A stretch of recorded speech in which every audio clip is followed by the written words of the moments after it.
মাত্র কয়েকদিন হাতে। এই কয়েকদিনের মধ্যে আমাদের 31শে জুলাই পার হয়ে গেলে কিন্তু আমাদের ইনকাম ট্যাক্স করতে গেলে অনেক সমস্যার সম্মুখীন হতে হবে। আমরা যদি ইনকাম ট্যাক্স রিটার্ন সাবমিট করব, সে সময় আমরা আমাদের হাতের কাছে কি কি রাখবো, না হলে কিন্তু আমাদের অনেক সমস্যা হতে পারে। নমস্কার, আমি পুলক গাউনিয়া, ট্যাক্স কনসালটেন্ট এবং ই টেন্ডার এক্সপার্ট। আজ আমি আপনাদের সঙ্গে আলোচনা করব আপনি আপনার ইনকাম ট্যাক্স রিটার্ন সাবমিট করতে যাওয়ার সময় হাতের কাছে কি কি ডকুমেন্টস রাখবেন। প্রথমত চলে যাই, আপনি আপনার সমস্ত ব্যাঙ্ক অ্যাকাউন্টগুলো হাতের কাছে রাখবেন। আপনার যতগুলো ব্যাঙ্ক অ্যাকাউন্ট রয়েছে সমস্ত ব্যাঙ্ক অ্যাকাউন্ট 31 মার্চ অবধি আপডেট করে আপনার হাতের কাছে রাখবেন। আপনি যদি কোনো একটি ব্যাঙ্ক অ্যাকাউন্ট যদি মিসিং করে যান, তাহলে কিন্তু সেই ব্যাঙ্ক অ্যাকাউন্টের উপরে ট্রানজাকশান ইনকাম ট্যাক্স ধরলে আপনার উপরে ফাইন চার্জ করতে পারে। তাহলে আপনি আপনার ইনকাম ট্যাক্স রিটার্ন করার সময় অতি অবশ্যই ব্যাঙ্ক অ্যাকাউন্টগুলোকে হাতের কাছে রাখবেন। আপনার 26AS এবং ফর্ম 16 যদি স্যালারি পার্সন হয় ফর্ম 16 অতি অবশ্যই হাতের কাছে রাখবেন। AISও দেখে নিতে ভুল করবেন না। আপনি কিন্তু ইনকাম ট্যাক্স যার কাছে রিটার্ন সাবমিট করুন না কেন, আপনি যদি কোনো ট্যাক্স কনসালটেন্টের কাছে রিটার্ন সাবমিট করেন না কেন, অতি অবশ্যই আপনি তাদের কাছে দেবেন এবং সেইগুলো দিয়ে রিটার্ন সাবমিট করেছেন কি না আপনি কিন্তু অতি অবশ্যই ভালো করে দেখে নেবেন। কারণ আপনার ফাইল আপনার দেখার দায়িত্ব আপনার, অন্যের ওপরে নির্ভর করবেন না। অতি অবশ্যই 26AS এবং ফর্ম 16 AIS দেখে নেবেন।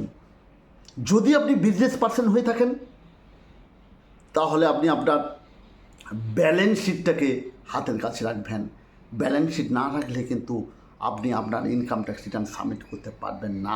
আপনি যখন আপনার ইনকাম ট্যাক্স রিটার্ন সাবমিট করেছেন, আপনার কনসালটেন্ট হয়তো বলে দেবে আপনার ইনকাম ট্যাক্স রিটার্ন সাবমিট হয়ে গেছে, কিন্তু হয়ে গেলেও আপনি আপনার আইডি এবং পাসওয়ার্ডটি অতি অবশ্যই আপনি আপনার নিজের কাছে রাখবেন। আইডি পাসওয়ার্ড কোনো সময় অন্যের কাছে রাখতে যাবেন না। কারণ মনে হলো আপনি আপনার আইডি পাসওয়ার্ড দিয়ে দেখে নিতে পারবেন আপনার কি কোনো সমস্যা রয়েছে কি না, আপনার রিটার্নটা ভেরিফাই হয়েছে কি না সেটাও দেখে নিতে ভুল করবেন না। আপনি ইনকাম ট্যাক্স রিটার্ন সাবমিট করে দিলেও আপনার যতক্ষণ না আপনার ইনকাম ট্যাক্স রিটার্ন ভেরিফাই বা ভেরিফাই হয়, ততক্ষণ পর্যন্ত কিন্তু আপনার কাজ শেষ হয়ে যাচ্ছে না। অতি অবশ্যই আপনি আইডি পাসওয়ার্ড দিয়ে লগ ইন করে দেখে নেবেন আপনার ভেরিফাই হয়েছে কি না।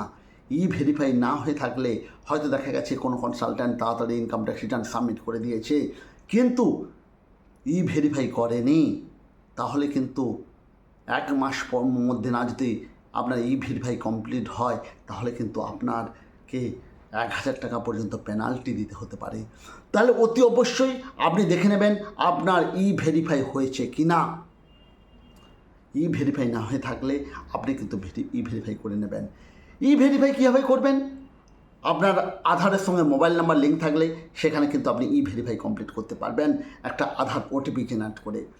নাও যদি হয়ে থাকে, ভেরিফাই করার জন্য আপনাকে অতি অবশ্যই আপনার ব্যাঙ্ক অ্যাকাউন্টে সঙ্গে যদি নেট ব্যাঙ্কিং করা থাকে, তাহলে কিন্তু নেট ব্যাঙ্কিং দিয়েও আপনি ভেরিফাই কমপ্লিট করতে পারেন। ভেরিফাই আপনি কিন্তু ডিজিটাল সিগনেচার দিয়েও কমপ্লিট করতে পারেন। না হলেও আপনাকে যে কপি, হয়তো দেখা গেছে আপনার আধার কার্ডের সঙ্গে আপনি মোবাইল নাম্বার লিঙ্ক করেছিলেন, সেই আধার কার্ডটি আপনার কাছে নেই, সেই মোবাইল নাম্বারটা আপনার কাছে নেই, OTP অন্য জায়গায় চলে যাচ্ছে, তাহলে কিন্তু অতি অবশ্যই আপনার প্রিন্ট করে CPC বেঙ্গালুরুতে পাঠিয়ে দেবেন এবং সেটা 30 দিনের মধ্যে ভেরিফাই কমপ্লিট করতে হবে, নাহলে কিন্তু আপনার ফাইন এসে যেতে পারে। আপনি না যদি এটা দেখে থাকেন, তাহলে কিন্তু আপনাকে ফাইন গুনতে হতে পারে।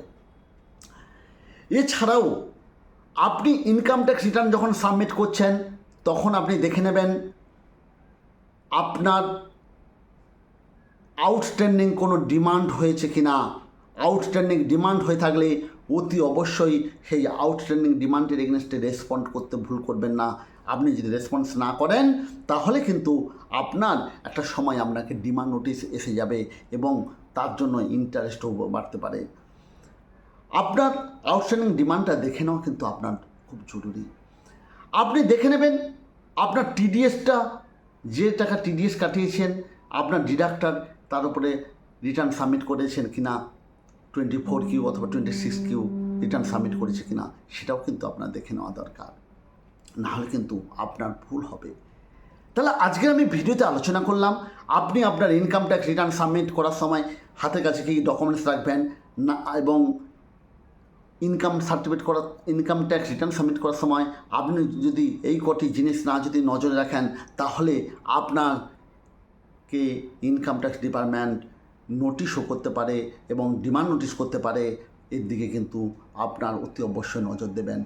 অতি অবশ্যই আরেকটি জিনিস দেখে নেবেন, আপনার যদি কোনো শেয়ারে ইনভেস্ট থাকে, শেয়ারে ইনভেস্ট করার সময় আপনার যে ইনভেস্ট করেছেন সেখান থেকে যে আপনার প্রফিট হয়েছে বা গেন হয়েছে, সেটা আপনার ইনকাম ট্যাক্স রিটার্নে দেখানো আছে কিনা, এটাও কিন্তু আপনাকে দেখে নিতে ভুল করবেন না। এটা কিন্তু আপনাকে দেখে নিতে হবে আপনার শেয়ার প্রফিট বা ক্যাপিটাল গেন হয়েছে কিনা। আপনি যদি কোনো ল্যান্ড বিক্রি করে থাকেন, সেই ল্যান্ড বিক্রি করার সময় সেখান থেকে কোনো ক্যাপিটাল গেন হয়েছে কিনা, সে ল্যান্ড অথবা আপনার বিল্ডিং বা কোনো অ্যাসেট বিক্রি করেছেন সেখান থেকে কোনো ক্যাপিটাল গেন হয়েছে কিনা, সেটাও কিন্তু দেখে নিতে ভুল করবেন না। তাহলে আজকের আমি আলোচনা করলাম আপনি কী কী দেখে নেবেন। যদি আমার ভিডিওটি ভালো লাগে তাহলে অতি অবশ্যই ট্যাক্স পয়েন্ট চ্যানেলটিকে সাবস্ক্রাইব করতে ভুল করবেন না। তাহলে দেখা হচ্ছে পরবর্তীকালে নতুন ভিডিওতে।